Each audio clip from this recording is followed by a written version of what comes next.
The twin sons of Crimson Reach painted the desert in shades of copper and gold as Dr. Helena Voss finished cleaning her surgical instruments. Her veterinary clinic stood alone on the edge of New Haven, a small mining settlement where injured livestock and the occasional wildlife needed care. Helena had chosen this isolated life after years working in crowded city hospitals. Out here, the silence felt healing. She wiped down the examination table and glanced at the clock mounted on the wall. Almost sunset. Time to lock up and head home to her small cabin on the hillside. As she reached for the light switch, the ground trembled beneath her feet. Helena steadied herself against the counter, thinking it might be another mining explosion from the quarries 5 miles away. But then the trembling grew stronger, accompanied by a sound like thunder rolling across the sky. Through the window, she saw the dust outside begin to swirl in violent patterns. Something massive descended from the clouds. Helena moved to the reinforced door and pressed her palm against the security panel. The door slid open with a hiss, and she stepped outside into the warm evening air. What she saw made her heart stop. A creature of legend stood before her clinic, its body blocking out half the darkening sky. Scales the color of midnight covered its enormous form, each one gleaming like polished obsidian. Wings that could span the width of 3 buildings folded against powerful shoulders. For legs, thick as ancient trees, ended in claws that had carved deep grooves into the red earth. A serpentine neck curved upward, supporting a head crowned with curved horns that caught the dying light. A dragon. A real, living dragon. Helena had seen pictures in old databases, read stories passed down through generations. Dragons were supposed to be extinct, wiped out during the Great Expansion when humanity spread across the stars. Yet here one stood, real and breathing, its golden eyes fixed directly on her. Her hand instinctively moved to the communicator on her belt. One call would bring security forces from New Haven within minutes. But something made her pause. The dragon's posture was not aggressive. Its head lowered slowly, and Helena noticed the way its front claws cradled something against its chest. Then a voice entered her mind. Not sound, but pure thought that bypassed her ears and spoke directly to her consciousness. The mental touch was surprisingly gentle despite the urgency Helena felt within it. Please, human healer. My daughter is dying. Helena blinked, trying to process the telepathic communication. She had heard that some alien species possessed this ability, but experiencing it felt completely different from reading about it in medical journals. The dragon shifted its massive claws, revealing what it protected. A baby dragon, no larger than a full-grown dog, lay curled in its mother's grasp.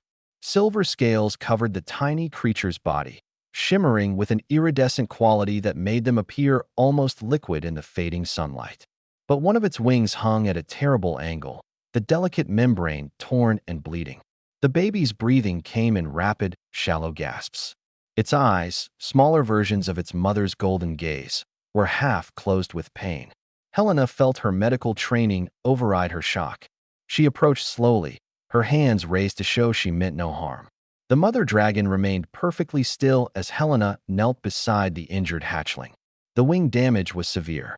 A jagged tear ran through the membrane from shoulder to the middle joint, exposing the intricate network of blood vessels and what looked like bioluminescent channels beneath the skin.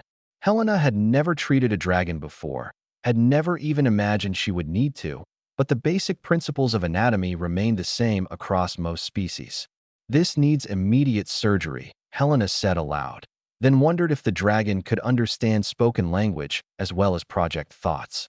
The tear is deep and infected. Without treatment, she could lose the wing entirely.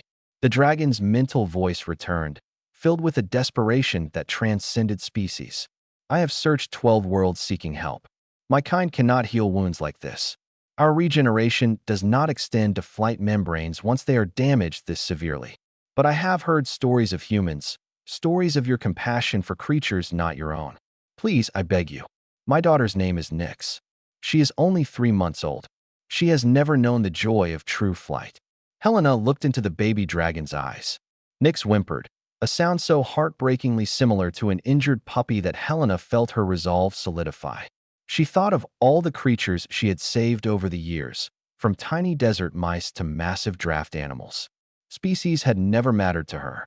Pain was pain, Suffering was suffering, and she had taken an oath to ease both whenever possible. I'll need to take her inside, Helena said, making her decision. The surgery will take several hours. I'll have to sedate her, use synthetic materials to repair the membrane. I've never worked on a dragon before, but I'll do everything in my power to save her wing.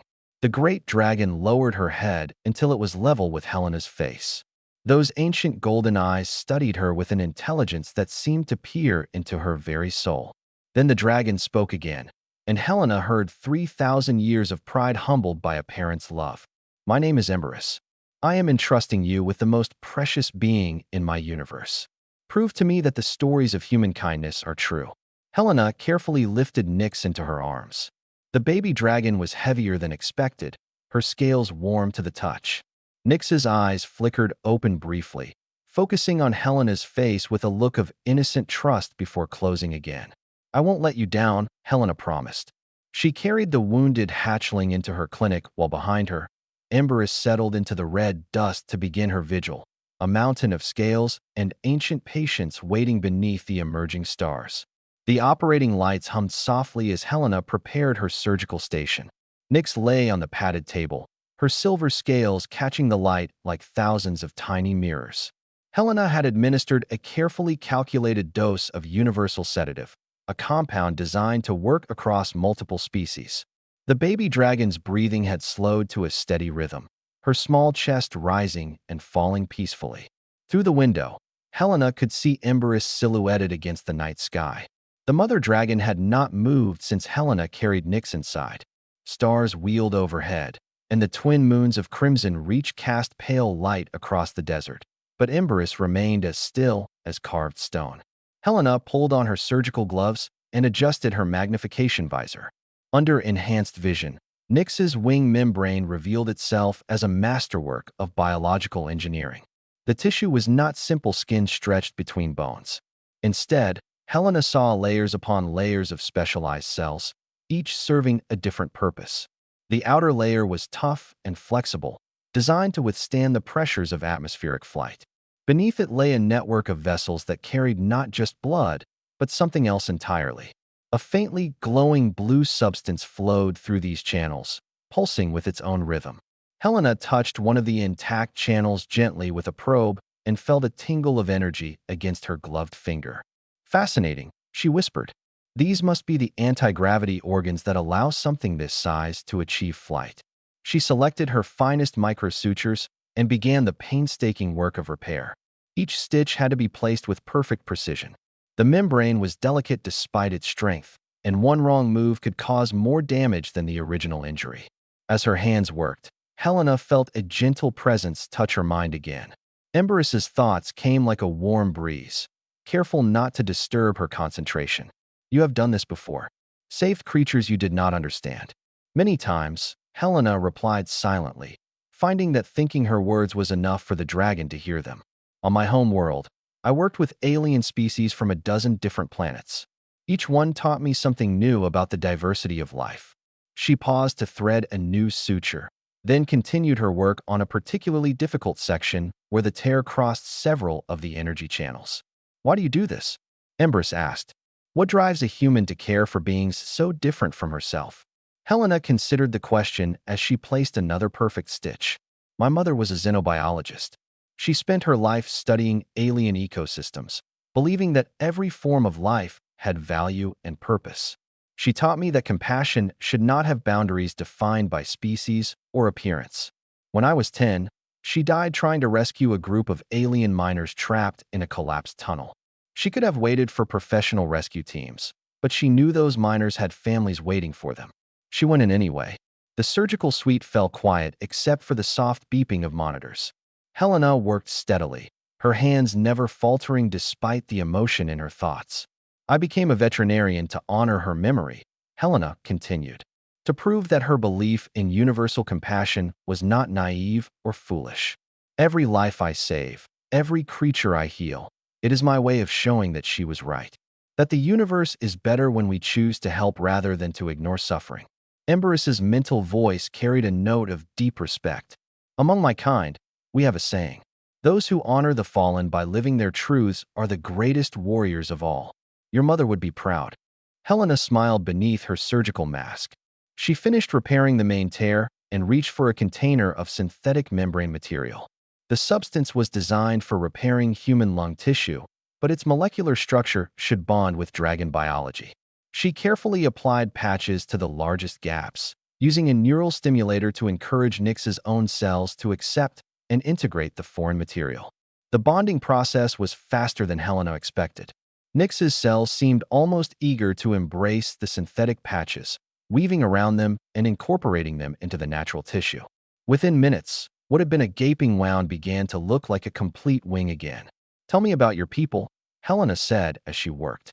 "I have only read fragments in historical databases. Most records say dragons went extinct centuries ago." "We are not extinct," Emberus replied, her thoughts tinged with ancient sadness. "We are hidden." When humanity began spreading across the stars, we saw the destruction that followed.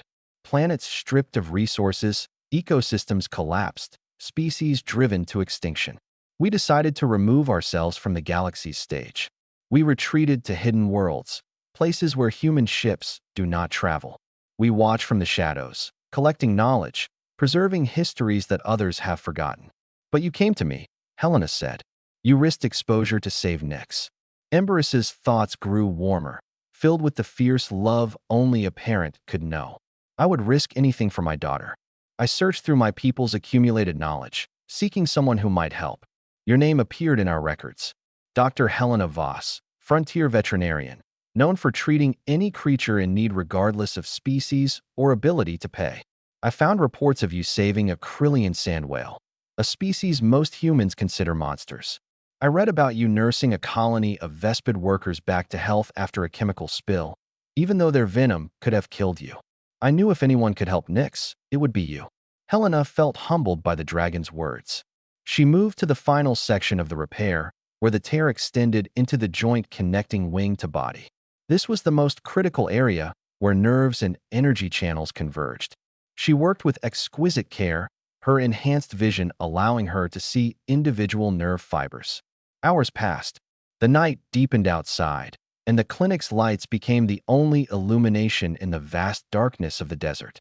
Helena's back ached and her eyes burned from the intense concentration, but she did not stop. She thought of her mother working in that collapsed tunnel, refusing to give up even as the walls crumbled around her. Helena would not give up either. Finally, as the first hint of dawn began to lighten the eastern horizon, Helena placed the last suture. She stepped back and examined her work under the magnification visor. The wing looked whole again, synthetic patches seamlessly integrated with natural tissue. The energy channels glowed softly, their flow restored. The membrane stretched properly from shoulder to hip, its delicate strength intact. "It is done," Helena said, exhaustion making her voice shake. "The repair is complete. Now we wait to see if her body accepts the grafts." She carefully removed the soft restraints, holding Nyx's wing in position, and covered the baby dragon with a thermal blanket. Nyx stirred slightly in her sleep, making a soft chirping sound. "Thank you," Emberus's thoughts came, heavy with emotion that transcended words. "Thank you, Helena Voss. You have given my daughter back her sky." Helena walked to the window and looked out at the massive dragon. In the growing light of dawn, Emberus's black scales seemed to shimmer with hidden colors, deep purples and blues that only revealed themselves in certain angles. "She will need time to heal," Helena said, "several weeks before she should attempt to fly. I would like her to stay here where I can monitor her recovery." "Then I will stay as well," Emberus replied. "I will not leave my daughter." Helena smiled, thinking of how New Haven's residents would react to finding a dragon camped outside the clinic. Let them be surprised. Let them see that the universe was stranger and more wonderful than they imagined. As the sun rose over Crimson Reach, painting the desert in shades of amber and rose, Helena finally allowed herself to rest. She sat in a chair beside the operating table, one hand gently resting on Nyx's sleeping form, and closed her eyes. In her dreams, she saw her mother smiling. 3 weeks passed in a rhythm of healing and discovery. Nyx recovered with remarkable speed, her young body embracing the repairs Helena had made. Each morning, Helena would check the wing, marveling at how quickly dragon physiology integrated the synthetic materials. Within days, The sutures began to dissolve as natural tissue replaced them. The energy channels glowed brighter each time Helena examined them. Nyx proved to be a curious and affectionate patient. She followed Helena around the clinic, chirping and making sounds that Emberus translated telepathically. The baby dragon particularly loved when Helena would read aloud from medical journals, even though Nyx could not understand the words. She would curl up beside Helena's chair, her silver scales warm to the touch, and listen to the rhythm of Helena's voice. Emberus remained outside, a constant guardian presence. At night, her massive form blocked out the stars. During the day, she would sometimes take flight, circling the area in wide arcs, her wings creating shadows that swept across the desert like passing clouds. The residents of New Haven had grown accustomed to the dragon's presence, though most still kept their distance. Only Helena approached without fear. On the morning of the 23rd day, Helena removed the last protective bandage from Nyx's wing. The membrane stretched perfectly, showing no signs of scarring or weakness. The tear had vanished completely, leaving only smooth silver scales and intact tissue. "Try extending it," Helena encouraged. Nyx stretched her wings wide for the first time since the injury. The membranes caught the morning sunlight, revealing patterns within the scales that Helena had not noticed before. Constellations of bioluminescent cells formed intricate designs, like maps written in starlight. Outside, Emberus rose to her feet, her mental voice filled with joy. "She is ready." Helena walked with Nyx into the open desert, Emberus following close behind. The baby dragon seemed nervous, her wings twitching as she looked up at the vast sky above. "You can do this," Helena said softly. "Your wing is strong now. Trust it." Nyx looked back at Helena, those golden eyes filled with uncertainty. Then Emberus lowered her great head and touched her daughter gently with her snout. "The sky is calling you, little one. Answer it." Nyx took a running start, her small legs pumping across the red sand. Her wings spread wide and began to beat, slowly at first, then faster. For a moment, Helena thought Nyx might not make it, that the injury had somehow weakened her ability to generate lift. But then the baby dragon's body lifted from the ground. Nyx rose into the air, wobbling slightly, but gaining altitude with each wing beat. She climbed higher, circling once, twice, 3 times. Her chirps of delight echoed across the desert as she discovered the freedom of flight. Helena felt tears streaming down her face, overwhelmed by the beauty of the moment. Emberus launched herself skyward to join her daughter, the 2 dragons spiraling together in a dance of joy and reunion. They flew for nearly an hour, Nyx testing her repaired wing with increasingly complex maneuvers while Emberus stayed close, ready to catch her if she faltered. But Nyx did not falter. The wing held perfectly, strong and sure. When they finally landed, Nyx ran to Helena and pressed her small head against Helena's chest, making happy chirping sounds. Helena wrapped her arms around the baby dragon, laughing through her tears. "You did wonderfully," Helena said. "You were born to fly." Emberus approached, her massive presence somehow gentle. "Helena Voss, you have given my daughter the greatest gift possible. Freedom. The ability to be what she was meant to be. How can such a debt be repaid?" "You owe me nothing," Helena replied, seeing her fly as payment enough. But Emberus shook her great head. "Among my kind, debts of life must be honored. We do not forget those who save us or our children. I have something to give you, something my people have protected for thousands of years." The dragon turned and launched herself into the sky, flying toward the distant mountains that marked the edge of the desert. She returned an hour later carrying something in her claws. When she landed, she set down a stone tablet covered in strange symbols that seemed to shift and change in the light. "This is a star map," Emberus explained, "created by a civilization that existed long before humans or dragons. They called themselves the architects, and they built wonders that have since crumbled to dust. This map leads to one of their last remaining cities, hidden in a nebula that most species cannot navigate. Within that city are technologies and knowledge that could transform your people's understanding of the universe." Helena stared at the tablet, hardly daring to believe what she was seeing. "Why give this to me? Why not keep it hidden?" "Because I have watched you these past weeks," Emberus replied. "I have seen your compassion, your dedication, your refusal to let differences of species prevent you from doing what is right. If humanity has people like you, perhaps they are ready to inherit what the architects left behind. Perhaps you will use their gifts to heal rather than to harm. Helena picked up the tablet, feeling its weight both physical and symbolic. This could change everything. Our technology, our medicine, our understanding of physics. Use it wisely, Embers said. Share it with those who will honor the responsibility it represents. And remember that knowledge without compassion is a dangerous thing. Over the following days, Embers taught Helena how to read the star map. The symbols were complex, but they revealed coordinates to a region of space humanity had never explored. Helena recorded everything, knowing that this information needed to reach people who would treat it with the respect it deserved. On the final morning, Embers and Nyx prepared to leave. The baby dragon had grown stronger, her confidence in flight now absolute. She would return with her mother to the hidden world where dragons lived in peace, away from the chaos of galactic civilization. Will I ever see you again? Helena asked, feeling the strange ache of saying goodbye to friends she had known for such a short time. Embers's mental voice was warm with affection.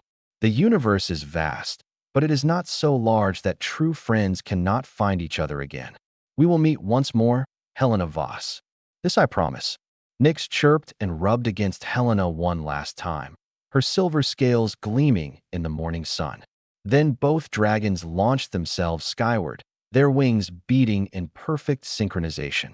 They climbed higher and higher until they were mere specks against the blue, then vanished entirely among the clouds. Helena stood watching the empty sky for a long time. In her hands, she held the tablet that would change human history. But more importantly, she held the memory of trust between species, of compassion transcending all boundaries, of a baby dragon learning to fly on wings that a human had healed. She walked back to her clinic, ready to share the gift she had been given. The story of Helena and the dragons would spread across human space, becoming a legend that inspired countless others to see beyond the limits of their own species. And somewhere in the hidden places of the galaxy, dragons would remember the human who proved that kindness was the most powerful force in the universe. The desert wind whispered across Crimson Reach, carrying with it the promise of new beginnings and endless possibilities.